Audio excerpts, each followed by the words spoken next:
Jams with the Bicolanong kapal? Ay gagi pare, riot yan! Tara kape! Tara kape! What happens pag nagkulitan? Ang masanting at ang daragang magayon? Ay gagi pare, top of the food chain pare! Tara kape! Tara kape! Konyo Bicolano at Robin Siena! Gagi pare, we're not your ordinary DJs. Tara kape! Tara kape!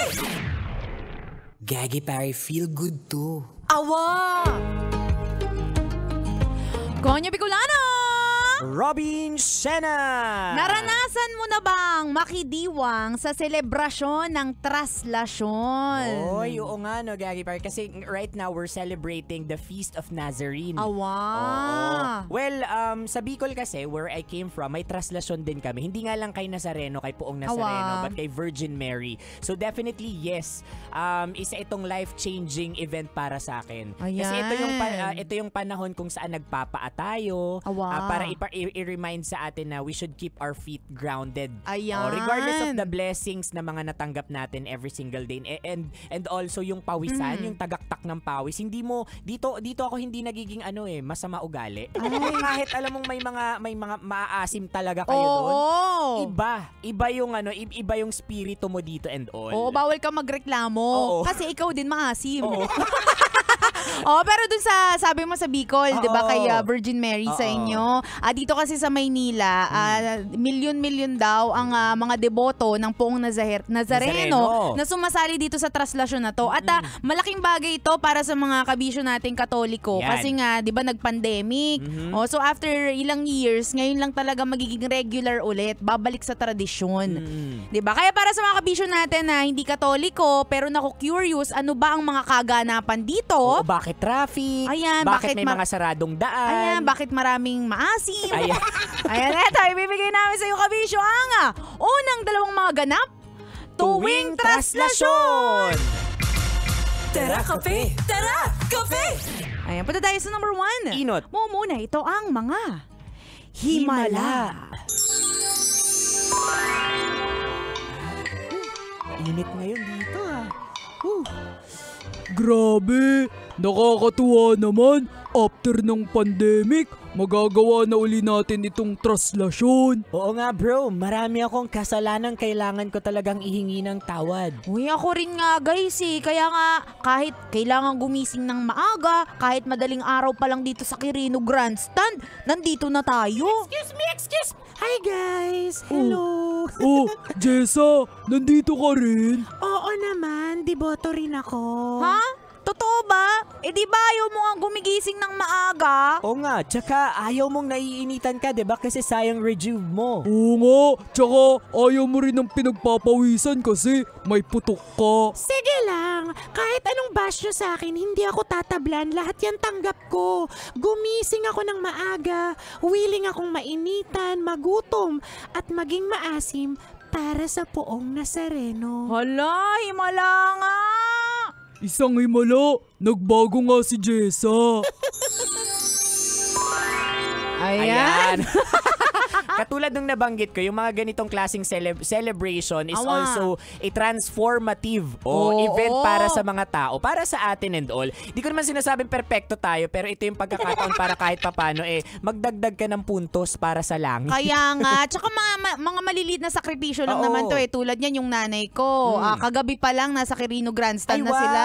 Totoo. Oo, kasi yung biyahe ng traslasyon mag-uumpisa sa Quirino Grandstand, tapos magtatapos sa Quiapo Church. So malayo talaga Malayo, ito. so estimate na 6 kilometers ang babiyahiin ng mga deboto. Oo, kaya totoo, legit tong sinabi mo dito na himala. Himala talaga na mapababae, lalaki, 18 years old or pataas man ito, senior citizen, talagang nakakaya nila yun kasi mainit to, diba? Anong oras ba to nagsisimula? Around... Hindi ko sure pero yun nga, maraming gustong maagang pumunta kasi ang goal nila makahawak dun sa Poong Nazareno. What do you call that? The lubid? Hindi ko sure Andas yung mismong pinapatungan. Ni Nazarene. Oo, tapos yung pinakalubid, actually yun na lang yung goal ng iba, mahawakan yung lubid man kasi lang. bawal humawak o umakyat dun sa andas.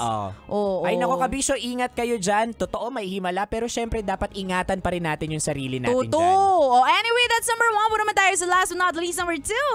Pangadwa. Ito ang mga bigayan. Uy, Mar! Uy, pre, okay ka lang ba? Oh bro, masaya na ako. Nakahawak na ako sa lubid ng andas. Ako rin bro nakahawak na ako.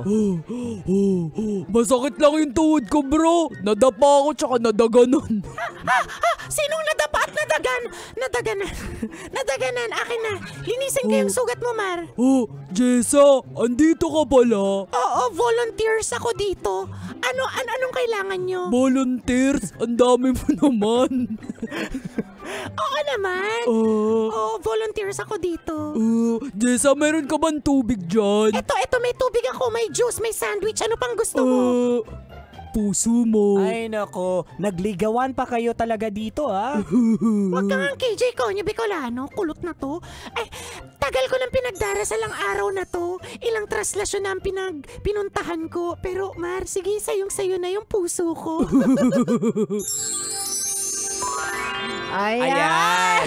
Ito yung pinakamagandang pagmasdan, maobserbahan every traslasyon. Yung bigayan ng tubig, ng pagkain. And also, may mga nakita din ako dyan yung band-aid. Naglalagay sila ng band-aid doon sa mga nasugatan. Totoo. At saka isa pa sa mga paborito kong kwento dito, may mga kabahayan kasi na panata na nila, na kapag alam nilang madadaanan sila, nagsuserve talaga sila ng mga pagkain, binabalot na nila, tapos pinamimigay nila dun sa mga debotong dumadaan. Oo, Gigi pare, meron akong friend na nadadaanan nun, nakabalot daw talaga. O tas sa sobrang taon-taon na nila ginagawa yun, kilala na nila yung mga deboto. O diba? O tas halimbawa may deboto, oy, one sandwich and one cola for Robin Shena to go. Please claim it here.